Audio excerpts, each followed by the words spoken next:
Selamat datang kembali di seri Beternak Kambing dari nol secara profesional. Di episode 7, kita telah belajar cara mengatur reproduksi, mengawinkan kambing secara tepat, hingga membantu proses kelahiran. Tapi, kelahiran hanya awal dari perjuangan. Perjalanan besar dimulai saat anak kambing membuka mata dan belajar bertahan hidup. Di episode ini, kita akan fokus pada perawatan anak kambing dari lahir sampai usia sapi. Karena masa 0 sampai 3 bulan adalah fase paling kritis dan menentukan masa depan peternakan kita. Penanganan 1 jam pertama. Anak kambing yang baru lahir harus langsung mendapatkan perhatian. Setiap detik sangat penting. Langkah-langkah awalnya: 1. Bersihkan lendir di mulut dan hidung agar bisa bernapas. 2. Keringkan tubuh dengan handuk bersih atau biarkan induk menjilat. 3. Potong tali pusar kurang lebih 3-5 cm dari perut, lalu oleskan yodium. Yang keempat, pastikan anak berdiri dalam 30 menit sampai 1 jam. Yang kelima, biarkan menyusu kolostrum pertama kali maksimal 2 jam setelah lahir. Kolostrum adalah cairan ajaib yang wajib didapat. Kolostrum, susu pertama induk yang keluar setelah melahirkan, kaya akan antibodi, energi, dan protein. Fungsi kolostrum adalah meningkatkan kekebalan tubuh, melindungi anak dari diare dan infeksi, dan mempercepat pertumbuhan organ pencernaan. Durasi penting pemberian kolostrum yaitu 6 jam pertama wajib, 24 jam pertama ideal. Setelah itu, nilai antibodi menurun drastis. Jika anak tidak bisa menyusu langsung, perah induk dan berikan dengan botol DOT. Jika induk tidak ada, bisa gunakan kolostrum beku dari induk lain. Masalah umum pasca lahir. Yang pertama, anak tidak berdiri. Ini adalah kemungkinan lemah dan bisa diberi larutan gula hangat. Yang kedua, anak tidak menyusu. Bisa dibantu dengan botol. Yang ketiga, induk menolak anak. Pisahkan sementara, perah dan beri susu secara manual. Yang keempat, lantai licin atau basah. Bisa menyebabkan kaki splay atau terbuka. Beri alas jerami kering atau karung goni. Hari pertama adalah masa paling krusial. Gagal perawatan di hari ini, maka kemungkinan hidup anak hanya tinggal setengahnya. Sekarang kita bahas jadwal harian anak kambing usia 1-7 hari. Jam 6 misalnya menyusu, pembersihan kandang, cek tubuh anak. Jam 10 sampai kembali menyusu, observasi aktivitas. Jam 2 menyusu, beri vitamin jika perlu. Jam 5 menyusu, ganti alas kandang jika basah. Jam 8 menyusu untuk malam hari. Susu tambahan, jika induk hanya melahirkan 1 anak, biasanya susu cukup. Tapi jika lahir 2 atau 3, kita perlu menambahkan susu dari luar. Susu pengganti bisa digunakan susu kambing lain atau susu sapi tanpa gula atau susu sapi perahan asli, susu formula, susu khusus anak kambing jika tersedia. Frekuensinya 4-5 kali sehari. Volume kurang lebih 100-100 ml per ekor per kali.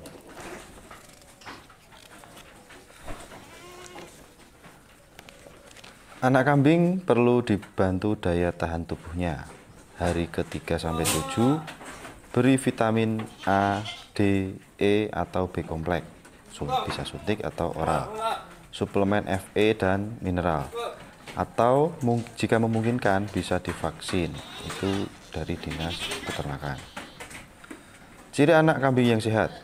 Yang pertama, aktif dan lincah. Yang kedua, nafsu menyusu tinggi. 3. Tidak diare atau mulut berlendir. 4. Berat naik kurang lebih 100-150 gram per hari. Yang kelima, suara kuat dan bulu mengkilap.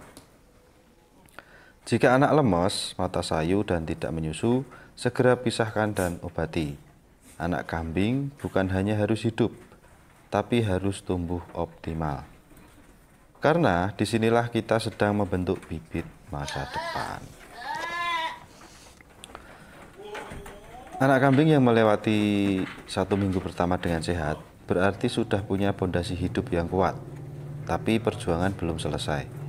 Usia 8-30 hari adalah masa transisi pencernaan dari 100% susu menuju mulai mengenal pakan padat. Yang pertama, tetap beri susu dengan frekuensi teratur 3-4 kali sehari. Volume meningkat secara bertahap disesuaikan dengan nafsu anak kambing. Susu bisa mulai diencerkan sedikit, terutama jika pakai susu formula. Hindari susu basi atau terlalu dingin. Pastikan dot atau botol selalu bersih. Kemudian mulai kenalkan pakan padat atau pre-weaning feed. Nah, di usia 10-14 hari, anak kambing sudah bisa mulai mencoba makanan kasar. Pakan pendampingnya bisa rumput muda yang halus dan bersih, daun leguminosa, turi lamtoro, kemudian konsentrat starter khusus anak kambing jika ada ya, atau dedak halus dicampur air sedikit saja. Tujuannya apa? Merangsang pertumbuhan rumen, mempersiapkan anak menyapih tanpa stres, meningkatkan pertumbuhan harian. Anak kambing lebih rentan terhadap penyakit dari kandang kotor dibanding kambing dewasa. Maka lakukan ganti alas setiap hari, pastikan lantainya kering. Cuci tempat minum minimal 2 hari sekali. Jangan campur anak sakit dengan yang sehat. Usia 3 minggu ke atas, anak kambing sudah mulai bermain, loncat-loncat, dan bersosialisasi. Manfaat aktivitas ini meningkatkan daya tahan tubuh, memperkuat otot dan tulang, dan membantu kesehatan mental dan perilaku. Cempe juga seperti itu, bos. Tipsnya, sediakan area kecil untuk berlarian. Biarkan 2-3 anak bermain dalam satu ruang. Hindari anak bercampur dengan kambing dewasa atau jantan. Dan juga waspadai penyakit umum pada anak kambing. Yang umum, yang pertama misalnya diare, penyebab utama kematian di usia kurang dari 1 bulan. Bisa karena susu basi, pakan berjamur, atau infeksi. Beri oralit, hentikan susu 12 jam, lanjutkan bertahap. Yang kedua, cacingan awal, biasanya mulai tampak di usia 25-30 hari. Lakukan pemberian obat cacing dosis rendah saat umur 30 hari. Yang ketiga, infeksi mata, kulit, atau kuku. Ini karena lingkungan lembab dan kotor. Selalu catat berat badan dan pantau aktivitas harian. Anak kambing yang sehat akan mengalami kenaikan berat kurang lebih 150-200 gram per hari.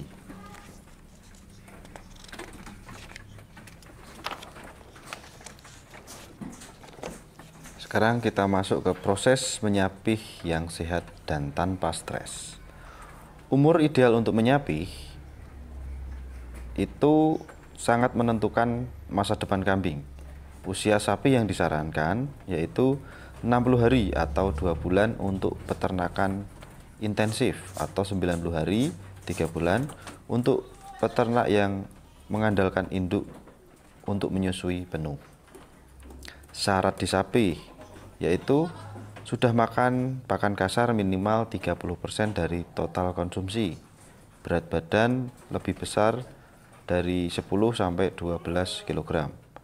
Nafsu makan baik dan aktif.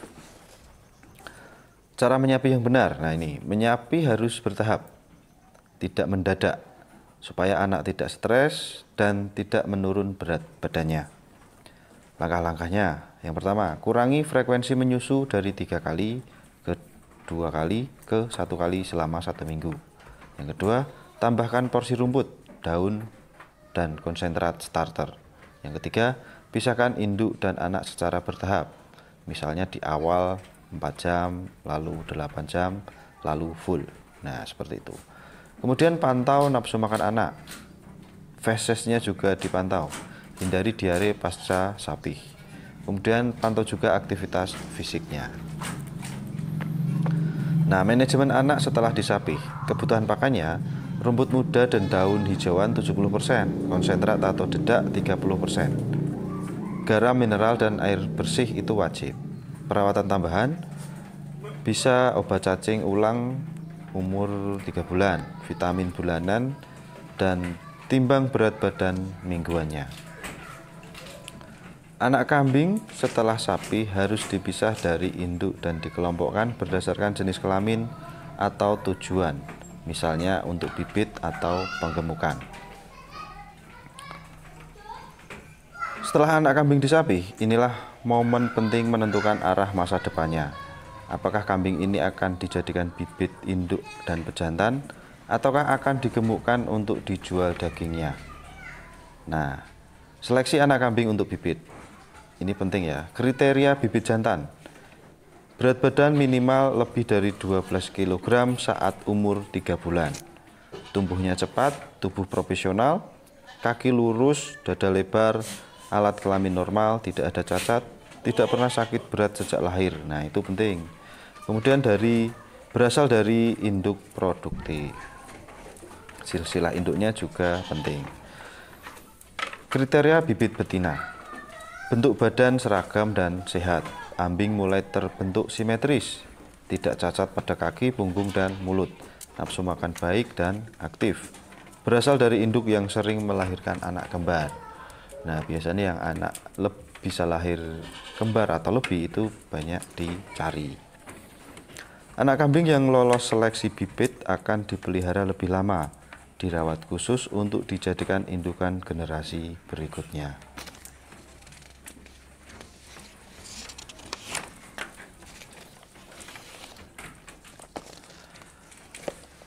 Kemudian anak kambing yang untuk penggemukan. Tidak semua kambing cocok dijadikan bibit. Yang tumbuh lambat atau tidak memenuhi standar bisa dialihkan ke penggemukan. Karakteristiknya, pertumbuhannya sedang, struktur tubuh tidak ideal untuk pembibitan, nafsu makannya tinggi, tidak cacat dan sehat. Manajemennya fokus pada efisiensi pakan dan kenaikan bobot. Target berat 25-30 kg dalam waktu 4-6 bulan. Bisa dijual untuk kebutuhan konsumsi, akikah, kurban, dan lain-lain. Pemisahan dan kandang tersendiri. Nah, setelah sapihan, anak kambing harus dipisah ke kandang remaja berdasarkan 1. Jenis kelamin, yang kedua, tujuan untuk pembibitan atau penggemukan. Yang ketiga, umur. Nah, ini supaya pakan dan manajemennya sesuai. Keuntungan pemisahan. Ini untuk mencegah perkelahian, menghindari perkawinan dini, memudahkan pengawasan pakan dan kesehatan. Nah, kemudian jadwal pemberian pakan pasca sapih. Misalnya jam 6 hijauan tambah sedikit dedak, jam 10 konsentrat tambahan dan air bersih, jam 2 hijauan ulang, hijauan maksudnya ditambah garam mineral. Kemudian jam 5 rumput segar dan pengamatan kesehatan. Pakan seimbang ditambah kandang bersih sama dengan anak kambing tumbuh jadi kambing produktif. Nah, sekarang rangkuman dari episode 8. Yang pertama, anak kambing harus mendapat kolostrum dalam 6 jam pertama. Yang kedua, susu diberikan 3-4 kali sehari hingga usia 1-2 bulan. Yang ketiga, mulai dikenalkan pakan padat sejak usia 10-14 hari. Yang keempat, kebersihan kandang sangat mempengaruhi kesehatan anak kambing. Yang kelima, usia sapi ideal adalah 2-3 bulan tergantung kondisi anak. 6. Pasca sapi, tentukan apakah akan dijadikan bibit atau penggemukan. Yang ketujuh, manajemen pasca sapih penting agar pertumbuhan tetap stabil dan efisien. Perawatan anak kambing bukan sekedar membuatnya hidup, tapi membentuk generasi kambing unggul yang akan jadi pondasi usaha kita ke depan. Nah, di episode berikutnya kita akan membahas cara memilih indukan dan pejantan yang bibit berkualitas. Kemudian standar nasional dan lokal kambing potong dan perah, teknik seleksi dan catatan silsilah, strategi pembibitan untuk peternakan kecil dan menengah, kemudian pola pemuliaan dan pengembangan populasi. Bibit yang bagus sama dengan jaminan generasi berikutnya lebih kuat, sehat, dan produktif. Jadi bibit yang bagus itu adalah jaminan generasi berikutnya yang lebih kuat, sehat, dan produktif. Nah, ini kunci jangka panjang peternakan profesional. Terima kasih sudah menyimak episode ini. Jangan lupa like, komentar, dan share video ini jika menurut Anda bermanfaat. Subscribe channel Andrian Yuda dan aktifkan lonceng notifikasi untuk update video terbaru. Di setiap langkah kecil dalam merawat anak kambing, ada pondasi besar untuk masa depan peternakan yang tangguh. Itu dia. Sampai jumpa di episode 9 hanya di Peternak Kambing dari Nol secara profesional.